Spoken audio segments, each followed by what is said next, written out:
Texas Hill Country, September 1873.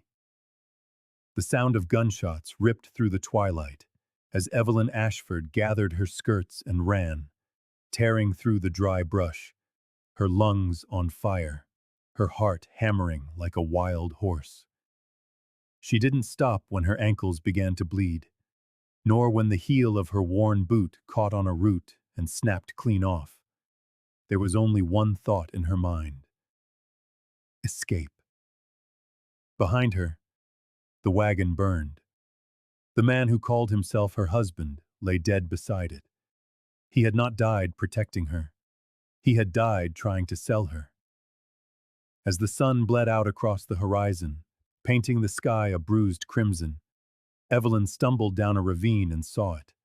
A single homestead tucked between two hills, a steady plume of smoke rising from its chimney.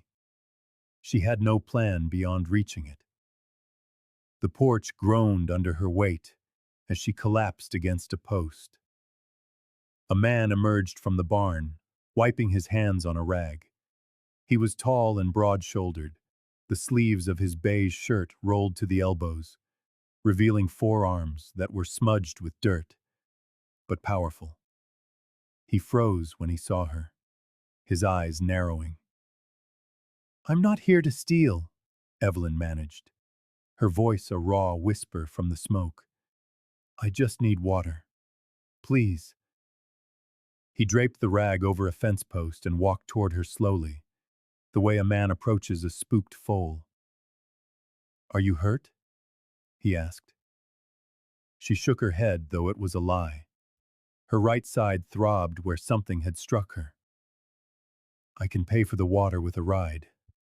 In the morning I'll just—" "You're not sleeping out here," he said, his voice flat. It wasn't a question. She flinched. "I'm not asking." He shifted his stance, his jaw tight. "You can have the porch, or you can have my bed," he said. "I'll take the floor, or I'll saddle my horse and be gone for the night, if you prefer." She looked at him, dust clinging to her skin. Her back ached and her soul felt hollowed out. But when he said it, she heard no guile. He didn't smile. He just stood there, steady as the oak beams holding up the porch. "Your bed," she whispered. He gave a single, sharp nod. "Names: Evelin Ashford.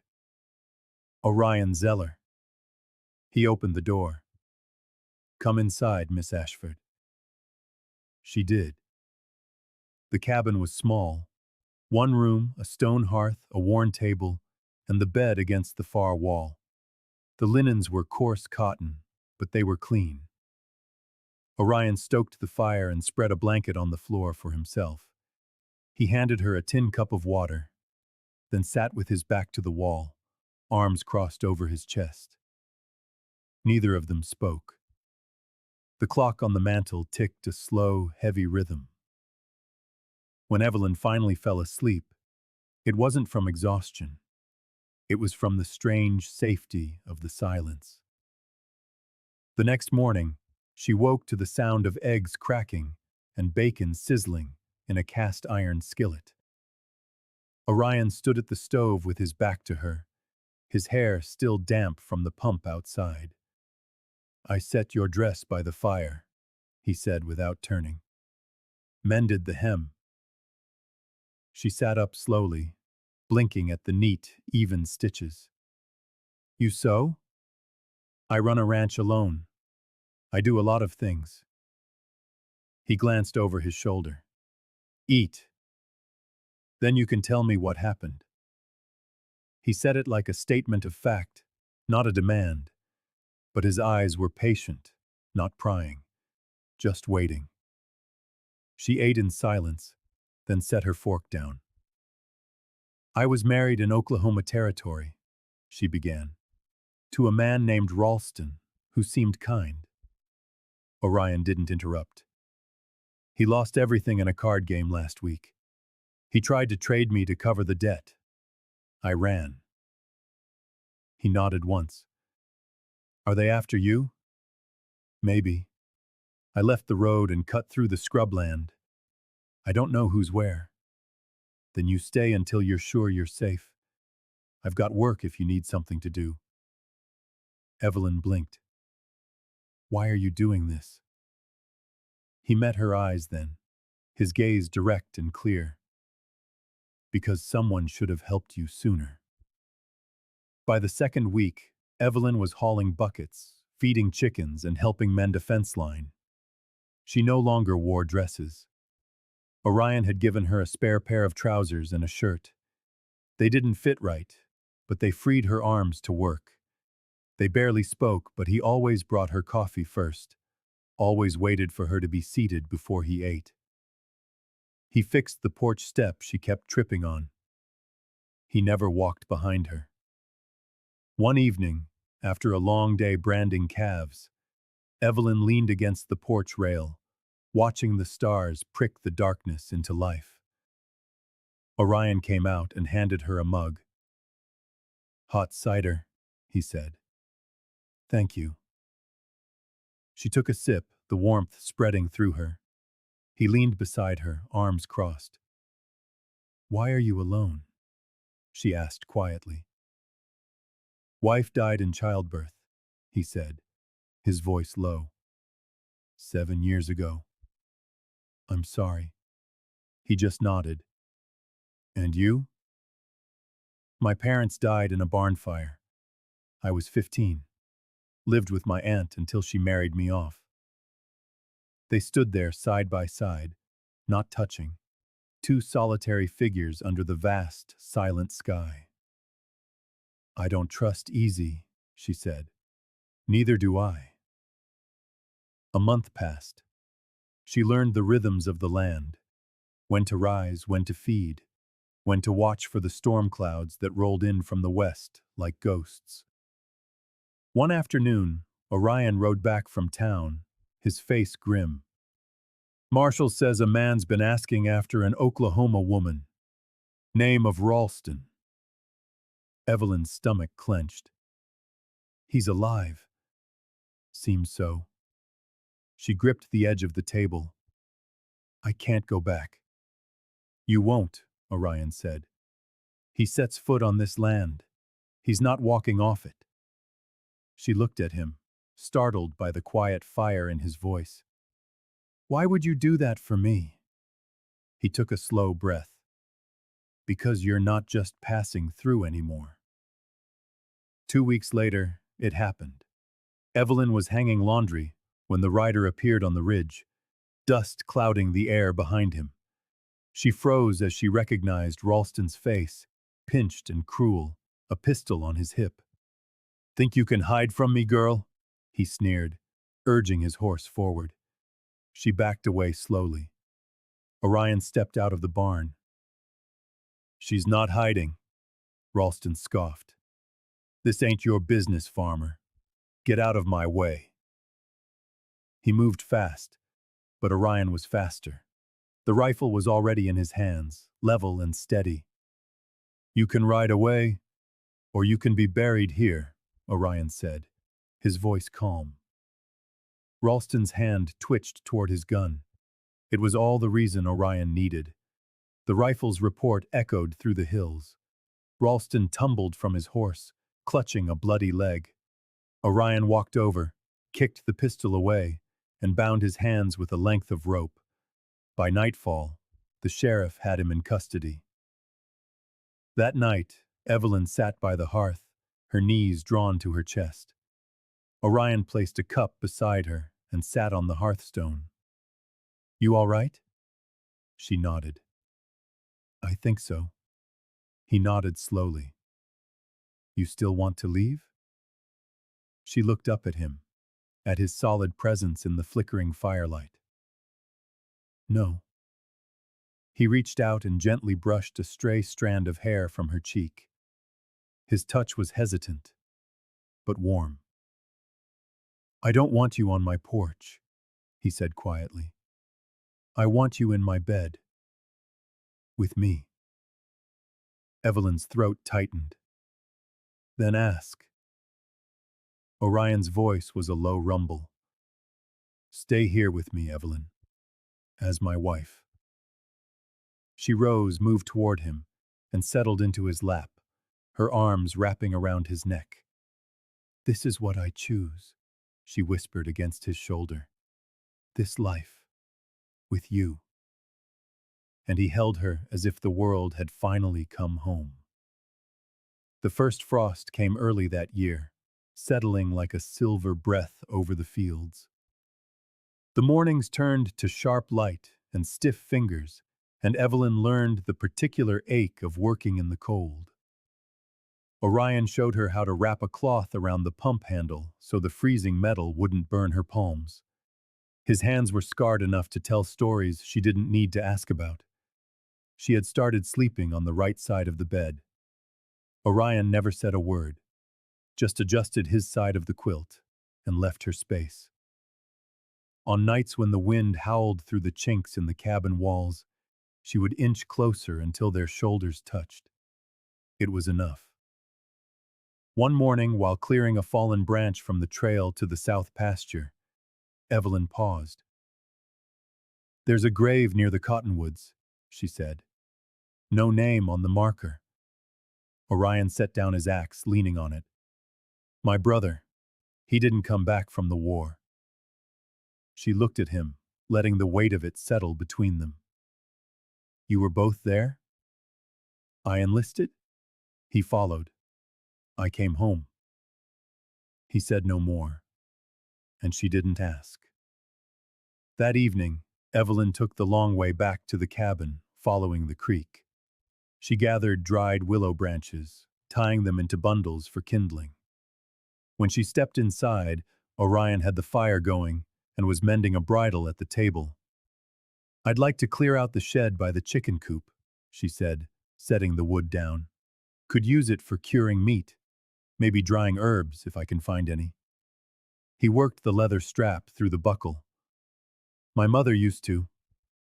She taught me before the fire. He set the bridle down. Show me. By midweek, they had cleared the cobwebs and patched the roof with spare shingles. Evelyn found old hooks along the rafters and hung muslin bags from them, filled with dried apples and corn from the last harvest. One afternoon, Orion brought in a bundle of rabbit pelts. Thought you could trade these next time we go to town.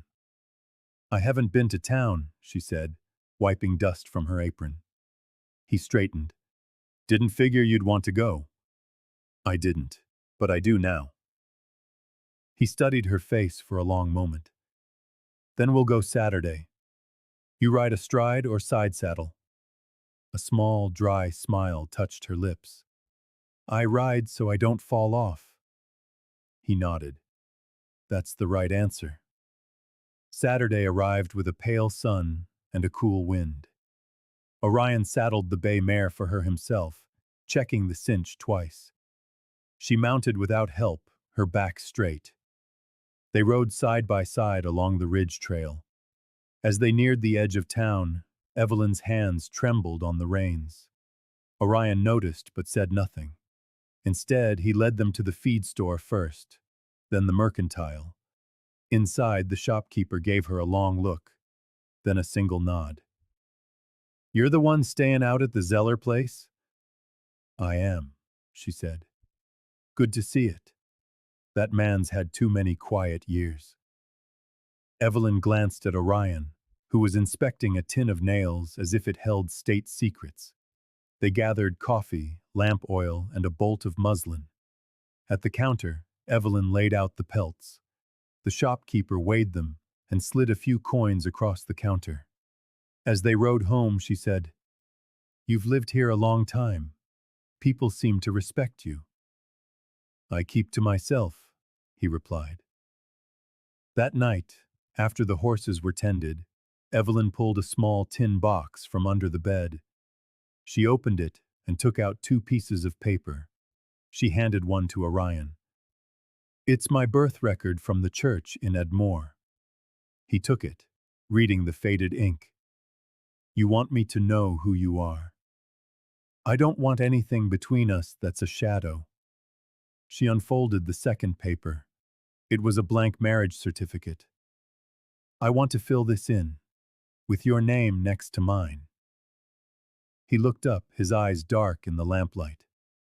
He laid the papers on the table, his hand covering hers. Are you sure? I was sure the night you stood between me and that man, she said softly. I just needed time to feel it with both feet on the ground. He turned her hand over and pressed a kiss into her palm. We'll ride to the courthouse on Monday, he said. Then we'll come back here and build a life from this. She leaned into him, her forehead resting against his. We already are. They rode to the Blanco County Courthouse under a sky heavy with the threat of rain. The clerk was a stick-thin man who watched them sign their names with a silent nod and handed them the sealed paper without ceremony. Outside, Evelin folded the license and tucked it into her coat pocket. You want a preacher? Orion asked as they untied the horses. She shook her head, looking at him. No. I want our vows said to the wind and kept by the fire. He gave a small, understanding nod and helped her into the saddle for the ride home. That night, they stood beneath the great oak behind the cabin.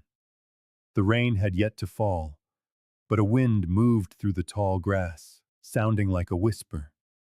Evelin held the paper in her hand and read aloud the words she had written beside his. Evelin Ashford Zeller. Orion took her hand, pressing her palm flat against his chest. Now you have a place here, he said, his voice low. In me, not just in the earth. She met his gaze, her eyes steady. Then let's plant something. They dug into the soil in silence, side by side. She buried her mother's thimble. He added a brass button from his brother's coat. The wind soughed in the branches above, and Evelin leaned into him, her temple resting against his ribs. It was after that night she began to hum as she worked. Not songs, just low, tuneless sounds, as she shelled beans or mended worn seams. Orion never said anything about it, but he would stay closer whenever she did. By the end of November, the hills had turned gold and brittle. Orion traveled north to help a neighbor mend a broken corral. Evelin stayed behind, tending the animals and boiling jars for preserves. She found a rhythm in the quiet, in the groan of the windmill, and the dry scratching of the chickens in the dirt. When Orion returned 3 days later, his coat was caked with dried mud, and his eyes carried the weight of many miles. He stepped inside, looked around the cabin, and then at her. You kept the fire going. She met his gaze. I wouldn't let it go out. He set down his saddlebag and crossed to her, cupping her chin in his hand. I miss the sound you make when you're cutting onions. She laughed once, a low, surprised sound. I didn't know I made one. He kissed her then, not with urgency, nor with tenderness, but with a kind of certainty, as if he meant to kiss her again every morning that followed. Later that week, she found a pair of old boots in the corner of the shed. They were too small for Orion, and too worn to be of any use, but she brought them inside anyway, setting them by the hearth. Why those? He asked, nodding toward them. They belonged to someone who worked hard enough to wear them out, she said. That counts for something. He didn't argue. December brought sleet that painted the windows in crooked lines. They spent more time indoors, reading aloud from the one book Evelin had brought with her, a collection of old tales from England. The pages were foxed and brittle at the edges. Orion would listen, elbows on the table, his eyes half closed, not from sleep, but from the way her voice turned the words into something warmer than fiction. When the snow finally arrived, it came fast and without warning. Evelin stood at the window, watching it pile on the sill. "I've never seen snow before," she said. Orion came up behind her, wrapping his arms around her waist and resting his chin on her shoulder. "It'll melt faster than you think." "Still," she said, leaning back into him, "I want to see everything covered in it. Just once." He held her tighter. "Then we'll sit right here and let it fall." That night, they didn't light the lantern. The fire cast shifting shadows on the walls, and Evelyn lay beside him under the heavy quilt, her hand curled against his chest. "Did you ever think you'd have this again?" she asked, her voice nearly asleep. "No," he said, brushing the hair from her face. "But I think I always wanted it, even if I didn't know it yet." She didn't answer. Her breathing slowed, and he listened to it like a wordless prayer. Outside, the snow kept falling. Inside, they stayed wrapped in the warmth they had built. Breath by breath, day by day. The snow remained through the first days of January, crusting the eaves of the barn and blanketing the pasture until the fence posts looked like stunted trees in a white field. Evelyn wore Orion's old wool coat each morning she went out to scatter feed, her breath pluming in soft clouds. The cold made her sharper, more aware of her hands and feet, of the scrape of the shovel against the hardened ground. Inside the cabin, Orion had started carving again. He didn't call it that, he said. He was just whittling, to keep his fingers from stiffening. But she saw the care he took in smoothing the edges, the way he shaped the mane of a horse with the tip of his knife. When he finished, he set the figure on the mantel, next to the tin box where he kept his license. She didn't ask if it was for her. "Where did you learn to do that?" she asked one evening, setting aside her mending. "My father," he said, not looking up from the second piece he'd begun. "He was good with his hands, built his own rocking chair. I used to watch him after supper." Evelyn folded the cloth. "Do you think he would have liked this place the way it is now?" Orion ran his thumb over the grain of the wood. "He never stayed in one place long enough to care. He would have called this settling. But my mother, she would have liked the quiet. He'd leave them for a time, then come back, then be gone again." She let that sit, watching the fire catch on a new log. "I used to think men like that were just born that way," she said. "But maybe they just never had anything worth staying for." Orion set down his knife. "Maybe they never knew how to hold on when they did." The wind pressed against the windows, and in the quiet that followed, Evelyn reached across the table and took his hand. "You hold on just fine," she said. He turned her hand over and kissed the inside of her wrist, slow as breathing. By mid-February, the snow began to melt in patches, revealing the dark soil beneath. The cattle roamed further out in the pasture, and Evelyn grew restless inside the cabin. She started going through the crates in the root cellar, sorting out anything that had gone too soft or shriveled to keep. One morning, as Orion was loading firewood into the wagon, she came out with a bundle wrapped in oilcloth. "I want to try trading at the junction post," she said. "The one west of the creek is a rougher crowd," he said, cinching the last strap. "I can handle myself," she replied. "You said yourself there's not much to be done here until the thaw." He watched her for a long moment. Then he nodded once. "I'll ride with you." The trail west was narrow and rutted, the trees leaning over it like sentinels. They reached the post by midday, where a small collection of tents and lean-tos had sprung up near the river bend. A few men loitered near a fire. Others leaned against crates outside the canvas-fronted store. Evelyn walked straight to the trading table, unwrapping the cloth to reveal jars of preserved peaches and bundles of dried herbs. The man behind the counter eyed her, then the goods. "I'll give you a pound of salt and a sack of oats," he said after a moment. Orion took a step forward.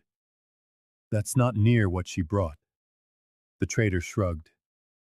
"Not much call for peaches out here." Evelyn didn't flinch. "Then I'll be keeping them." As she was rewrapping the cloth, a voice behind them said, "You're the Zeller woman." She turned. An older man with a long gray beard and eyes too sharp to be kind was tipping his hat. "My niece said you helped her birth twins 2 weeks back. Said you knew to use willow bark to bring her fever down. That true?" Evelyn nodded. "I've got a mare who foaled early. Won't take to the colt." "You ever nurse an orphan?" "I have." "Then I'll trade you harness leather and a new kettle, if you'll come take a look." Orion raised an eyebrow but said nothing. Evelyn nodded. "I'll need to see her first." They followed the man to the edge of the camp, where a thin colt shivered beside a low pen. Evelyn crouched down, running a hand along its small ribs and examining the mare's udder without hesitation. "You need to feed it warm mash and keep it wrapped at night," she said. "I can show you how." The man grinned. "Done." They rode home with the kettle tied to Orion's saddle and a side of leather rolled in the wagon bed. Evelyn held the reins with one hand, a new wool scarf held over her mouth with the other. Orion looked over at her. "You didn't need me back there." "No," she said, "but I was glad to have you." That night, as they stood outside watching the last of the snow melt from the eaves, Orion took her hand and placed something small in her palm. It was the carving he had been working on. 2 figures sitting under a tree, rough-hewn but unmistakable. "Are you sure you don't want to keep it?" she asked. "I made it to keep something safe," he said. "And what's safer than in your hands?" She didn't answer. She didn't have to. She just leaned her head against his chest and let the silence say the rest. February brought a wind that scraped over the hills like bone against stone. The thaw turned the earth to thick mud around the barn, and the creek swelled so high Orion moved the fence back 3 paces to keep the new calves from slipping in. Evelyn began gathering scraps of wool from the trade bales, twisting them into cords that she wove into a braided rug. Orion watched her one night from the doorway, his arms crossed, the smell of wood smoke still clinging to his coat. "Do you always make things from what's left over?" he asked. She didn't look up. "I was raised not to waste. Seems a fool thing to stop now." He came inside, unbuttoning his coat. "I have a trunk in the loft. Some of my mother's fabrics. They haven't seen the light of day in a long time. If you've a use for them, they're yours." He pulled down the attic ladder without another word, and when he returned, the folded pieces were wrapped in faded muslin. She ran her hands over them. A strip of blue calico, something green with small, half-faded white flowers. She didn't thank him, just laid them beside her rug and began to plan. Orion lit the lamp and sat at the table, paging through the ledger. "We've enough oats and seed to plant the east field once the ground softens." She looked up. "Ever think of adding fruit trees?" "Didn't figure I'd be here long enough for them to take root." "You are now." He met her gaze, and the quiet between them held something solid and forward-looking. By the time the first crocuses pushed through the thawing soil, Evelyn had cleared the narrow slope behind the shed. She dug with a shovel until her palms ached, and when Orion came back from checking the north fence, he found her sitting on a stone, a smudge of dirt on her cheek. "Peach or apple?" she asked, without preamble. He hunkered down beside her, wiping the dirt from her sleeve. Apples. They'll last through the winter. She nodded, satisfied. That's what we'll plant then. In early March, they rode to Johnson's Crossing to meet the man who sold saplings from his wagon. Evelyn chose 2 apple and 3 plum trees, inspecting the roots herself before handing over the coins. Orion spoke little during the trade, but as they left, she saw him look at the saplings as if they were already in blossom. That evening, they dug 5 deep holes and set the young trees inside, tamping the earth around the roots. Evelyn tied strips of cloth to the branches so they would catch the wind to mark their place even in snow. Orion stood back, hands on his hips. It'll be years before they bear fruit, he said. I know, she answered, brushing hair from her forehead. That's why we're planting them now. Later, as the sun set behind the ridge, Evelyn sat on the porch steps, the hem of her dress damp with water from the well. Orion came out carrying a small tin of salve. Your hands, he said, kneeling. Let me. She held them out, palms up. The skin was cracked and raw around her knuckles. He worked the salve in with slow, circular motions, saying nothing. She watched the way his brow furrowed in concentration, the way his thumbs avoided the worst of the blisters. I've never had a man tend to me without expecting something for it. He looked up then. I only do it when I want something to last. I hope you wake up beside me tomorrow, and the day after. That I can do. In April, the buds on the saplings unfurled like small, tight fists. Evelyn watched over them, brushing beetles away with the corner of her apron. Orion mended the gate by the south field, and when he finished, he carved their initials into the new post. Not large, just enough to catch the light when the sun hit it just right. One morning, she brought him a folded piece of cloth. I made this from your mother's calico, she said, unfolding it to reveal a hand-sewn shirt, its stitches small and tight. He held it in both hands, his thumb stroking the collar. You made this for me, for you, and for her. It deserves to be worn again. He put it on without a word, then reached for her waist and drew her close. I will wear this when we plant the corn, he said. So I can remember this with every harvest. The days grew warmer, and they settled into a rhythm that never needed a name. She cooked, he hauled. They worked side by side, with little need for words, until the setting sun and the cool of the porch called them home. One evening in May, as twilight washed the hills in lavender, Orion took her hand and led her to the edge of the field. The grass was high and soft underfoot.